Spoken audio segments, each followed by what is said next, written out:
সংগ্রামী সাথী ও বন্ধুগণ, হেফাজতে ইসলাম ছিল, হেফাজতে ইসলাম আছে। আগামী দিনের জাতির যে কোনো ক্রান্তিকালে ইসলামের যে কোনো প্রয়োজনে রক্ত দেওয়ার জন্য আমার সামনা চত্বরে আমরা রক্ত বাংলাদেশের লক্ষ কোটি প্রবাসী রেমিটেন্স যোদ্ধাদেরকে, যারা বাংলাদেশের অর্থনীতির মেরুদণ্ডকে সাথে রেখেছে, যাদের রেমিটেন্স যুদ্ধে ফাঁসিবাদী সরকারের অর্থনীতির ভিত খসে পড়েছিল। সুতরাং আমার তাদেরকে আমি আহ্বান জানাতে চাই, বাংলাদেশের প্রবাসীরা যারা যেখানে আছেন, আপনারা রেমিটেন্স পাঠিয়ে আমার দেশের নতুন সরকারকে সহযোগিতা করুন। দেশের অর্থনীতি পুনর্গঠনে আপনারা ভূমিকা পালন করবেন। সেই সঙ্গে আমি অন্তর্বর্তীকালীন সরকারকে উদাত্ত আহ্বান জানাতে চাই, রেজিম সরকারের বিরুদ্ধে বাংলাদেশের ছাত্র জনতার পাশাপাশি গোটা বিশ্ব জুড়ে আমাদের প্রবাসী ভাইয়েরা তারা রাজপথে নেমে এসেছিল। আন্দোলন সংগ্রাম করতে গিয়ে স্থানীয় রাষ্ট্রের আইন শৃঙ্খলা পরিপন্থী কাজ করে যাওয়ায় তারা অনেকেই বন্দী জীবনযাপন করছে। কূটনৈতিক যোগাযোগের মাধ্যমে অতি দ্রুত তাদের সকলের পাশে দাঁড়িয়ে আমার সেই সকল প্রবাসী ভাইদেরকে মুক্ত করার ব্যবস্থা গ্রহণ করবেন। বৈষম্য বিরোধী আন্দোলনের প্রধান বৈশিষ্ট্য ছিল ঐক্য।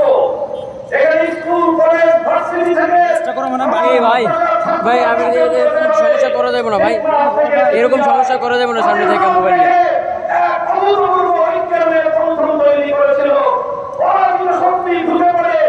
আজকে মাদ্রাসা এবং জেনারেল শিক্ষার্থীদের মধ্যে ফাটল সৃষ্টি করার প্রচেষ্টা চালাচ্ছে। ইসলামের পক্ষ থেকে সকল ছাত্র জনতার প্রতি আমি সত্য আহ্বান জানাতে চাই, কোন ষড়যন্ত্রের মধ্যে আমরা বাদ দেব না, কোন ষড়যন্ত্রকারী জন্য আমাদের এই ঐক্যকে অটুট রাখতে হবে। আমাদের মন্দির এখনো বহুদূর, আমাদের এই অর্জিত বিজয়কে মন্দিরের রাস্তায় পৌঁছাতে হবে, আমাদেরকে আরো বহু পথ চলতে হবে। আমি অন্তর্বর্তীকালীন সরকারের উদাত্ত আহ্বান জানাবো, রাজনৈতিক দলগুলোর সঙ্গে সমন্বয় করে প্রয়োজনীয় রাষ্ট্র সংস্কারের কাজ সেরেই জাতীয় নির্বাচনের অঙ্গীকার জাতির সামনে আপনারা ব্যক্ত করবেন এবং সেই অঙ্গীকার পালনে আপনারা দায়িত্বপূর্ণ ভূমিকা পালন করে চলবেন। পুলিশ সহ আইন শৃঙ্খলা রক্ষাকারী বাহিনীকে দায়িত্ব গ্রহণের অনুকূল পরিস্থিতি তৈরি দিতে আলেম সমাজের প্রতি উদাত্ত আহ্বান জানাচ্ছি। আপনারা দেশপ্রেমিক সশস্ত্র বাহিনীর সঙ্গে কাজে কাজ মিলিয়ে থানাগুলোকে নিরাপত্তা দিন। আইন শৃঙ্খলা রক্ষাকারী বাহিনী সাধারণ সকল সদস্যরা নিহত হয়েছেন, নিরপরাধ সকল সদস্যরা। এই ভাই আপনার চুল, এই ভাই আপনার চুল, আরে আপনি এখানে কেমনে ভিডিও নেন ভাই, এটা কোনো কাম সেই সঙ্গে না, একবার পুরো অফিসারদের নির্দেশে এই সাধারণ পুলিশ সদস্যরা জীবন দিয়েছে, এর জন্য তাদের উপযুক্ত বিচার বিভাগীয় তদন্তের মাধ্যমে শাস্তি নিশ্চিত করার উদাত্ত আহ্বান জানাচ্ছি। আমি হেফাজত, আইন সমাজ ও বিরোধী দলের পক্ষের বিরুদ্ধে দায়েরকৃত সকল মিথ্যা মামলা অবিলম্বে প্রত্যাহার করার আমি জোর দাবি জানাচ্ছি। বিরোধী অভ্যুত্থানের উদ্দেশ্য সঞ্চারের চেষ্টা চলছে, আরো চেষ্টা হয়েছে। আমার ছাত্র জনতাকে আমি ধন্যবাদ জানাই।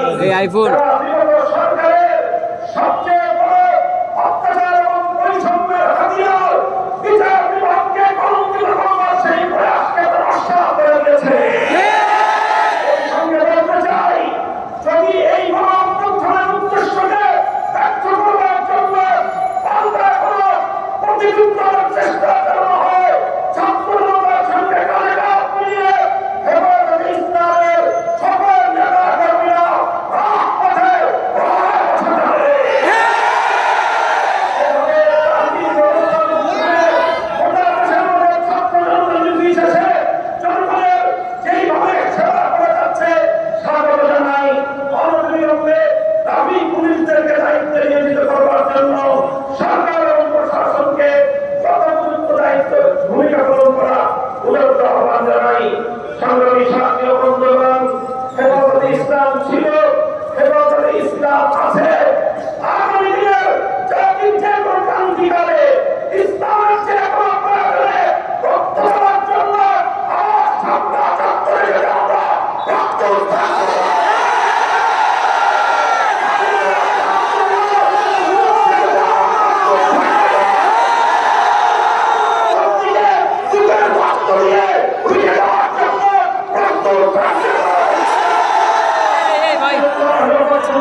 ইনশাআল্লাহ।